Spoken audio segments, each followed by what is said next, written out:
அக்கினி, புகை மற்றும் இரத்தம் போன்ற அதிசயங்களை காட்டுவேன் என்பதாக உரைக்கிறார். தொடர்ந்து நாம் வாசிக்கின்ற பொழுது, கர்த்தருடைய பெரிதும் பிரகாசமுமான நாள் வரும் முன்னே சூரியன் இருளாகவும் சந்திரன் இரத்தமாகவும் மாறும். இதிலே 2 அடையாளங்கள் வருகிறது. அப்பொழுது கர்த்தருடைய நாமத்தை தொழுது கொள்கிறவன் எவனோ அவன் ரட்சிக்கப்படுவான் என்று தேவன் உரைத்திருக்கிறார் என்று தொடர்ந்து வருகின்ற வசனங்களிலே சொல்லப்பட்டிருக்கின்றது. இந்த மாதத்திலே அதிசயங்களை குறித்து, தேவன் செய்த அதிசயங்களை குறித்து, தேவன் மற்றவர்களுக்கு செய்த அதிசயங்களை குறித்தும், அவர் அதிசயமானவர் என்பதை குறித்தும் தியானித்துக் கொண்டிருக்கிறோம். இன்றைக்கு நாம் அப்போஸ்தலர் நடவடிக்கையிலே இரத்தம், அக்கினி, புகைக்காடு என்ற 3 அதிசயங்களை கடைசி நாட்களிலே கர்த்தர் வெளிப்படுத்துவார் என்று நாம் வாசித்திருக்கிறோம். இவைகளை குறித்து நாம் சிந்திக்க வேண்டும். இந்த நாட்களிலே அப்படிப்பட்டதான அதிசயங்கள் நடந்து கொண்டிருக்கின்றன.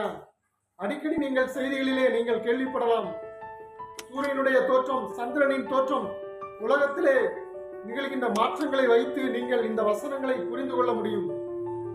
இந்த வசனத்திலே குறிப்பிடப்பட்டுள்ளது போல தாழ பூமியிலே, அப்போஸ்தலர் 2ஆம் அதிகாரம் 19ஆவது வசனத்திலே, தாழ பூமியிலே இரத்தம், அக்கினி, புகைக்காடாகிய அதிசயங்களை காட்டுவேன் என்று உரைக்கிறார். இது எப்பொழுது நடக்கிறது?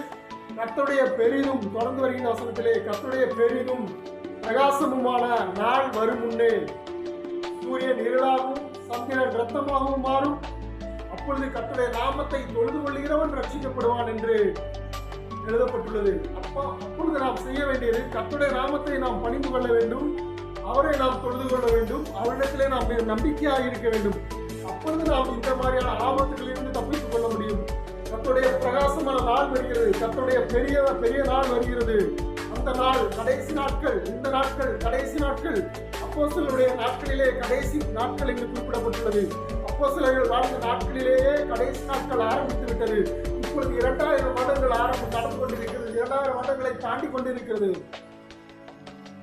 ஆகவே இந்த கடைசி மணி நேரத்திலே நாம் இந்த பூமியிலே நடைபெறுகின்ற இயற்கையின் மாற்றங்களை வைத்து கர்த்தருடைய நாள் வருகிறது என்று நாம் ஆயத்தமாகிக் கொண்டே இருக்க வேண்டும். கர்த்தருடைய வருகை கண்டு அவருக்கென்று நாம் ஆயத்தமாகிக் கொண்டே இருக்கின்ற பொழுது அவர் வரும்போது நாம் பறந்து செல்ல முடியும். அதிசயங்களின் தேவன் அப்படிப்பட்ட அற்புதங்களையும் நம்முடைய வாழ்க்கையிலே செய்து அவருடைய வருகையில் நம்மை சேர்த்துக் கொள்வாராக. நாமத்தினால்